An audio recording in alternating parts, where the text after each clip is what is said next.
بسم اللہ الرحمن الرحیم۔ حکایت رومی۔ عبرت حاصل کرنا۔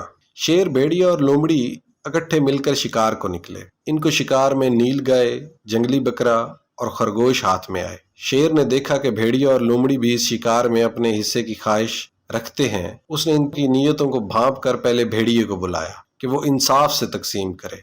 بھیڑیے نے کہا، بادشاہ سلامت، آپ بڑے ہیں، نیل گائے آپ کا حصہ، جنگلی بکرا درمیانہ ہے، وہ میرا حصہ ہے، جبکہ خرگوش لومڑی کا حصہ ہے۔ شیر نے کہا، میرے آگے تیری کیا ہستی ہے، میرے ہوتے ہوئے تو انصاف کرے۔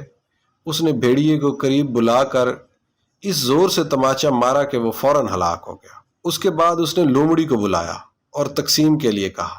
لومڑی نے باادب ہو کر کہا، جناب تقسیم کیسی، یہ نیل گائے آپ کے صبح کا ناشتہ ہے، جنگلی بکرا دوپہر کو اور خرگوش رات کو تناول فرما لیجیے گا۔ شیر اس سے خوش ہوا اور اس کے انصاف پسندی کی داد دیتے ہوئے اس سے پوچھا، یہ انصاف کی تقسیم تم نے کہاں سے سیکھی؟ لومڑی نے کہا، جناب بھیڑیے کے انجام سے۔ چنانچہ شیر نے خوش ہو کر وہ تینوں شکار لومڑی کو بخش دیے۔ جناب مولانا روم صاحب فرماتے ہیں کہ دوسروں کے انجام سے عبرت حاصل کرنا عقل مندوں کا شیوا ہے، یہ ان کو انجام بد سے بچا لیتا ہے۔